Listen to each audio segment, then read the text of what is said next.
ദൈവത്തിന് മഹത്വം. നമ്മുടെ പ്രതിദിന ആഹാരം ഫെബ്രുവരി 4.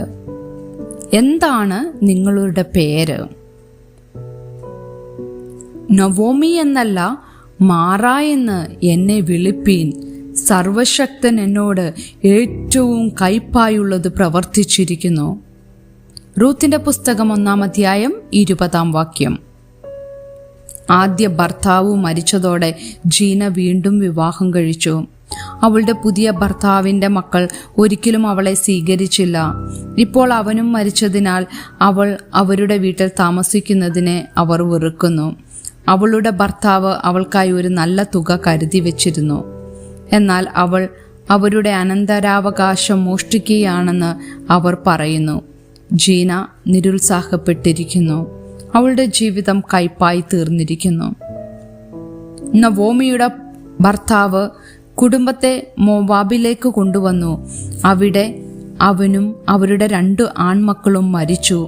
വർഷങ്ങൾക്കു ശേഷം മരുമകൾ രൂത്ത് ഒഴികെ മറ്റൊന്നുമില്ലാതെ നവോമി വെറും കൈയോടെ ബേത്ലഹേമിലേക്ക് മടങ്ങി. നഗരമിളകി. ഇവൾ നവോമിയോ എന്ന് സ്ത്രീജനം ചോദിച്ചു. അവർ അവളെ ആ പേര് വിളിക്കരുതെന്ന് അവൾ പറഞ്ഞു.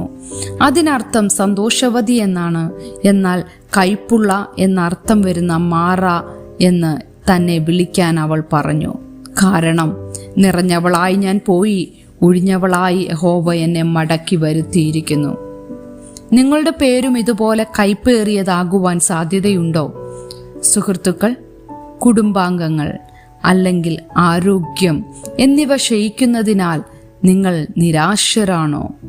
നിങ്ങൾ കൂടുതൽ അർഹിക്കുന്നു, പക്ഷേ നിങ്ങൾക്കത് കിട്ടിയില്ല.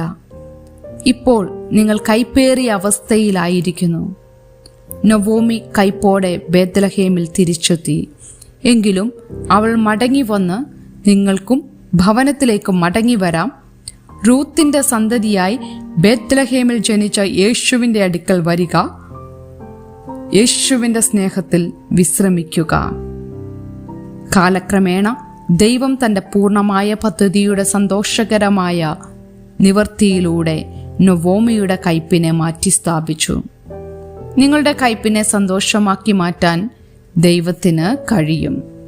ദൈവത്തിന്റെ അടുത്തേക്ക്, ഭവനത്തിലേക്ക് മടങ്ങുക. ചിന്തിക്കുക, ഏതു പേരാണ് നിങ്ങൾക്ക് ഏറ്റവും അനുയോജ്യമായിരിക്കുന്നത്? യേശുവിൽ ആരായിരിക്കുന്നു എന്ന് നിങ്ങളെ വിവരിക്കുന്ന പേരിൽ ജീവിക്കുക എന്നതിൻ്റെ അർത്ഥമെന്താണ്? ദൈവത്തിന് മഹത്വം.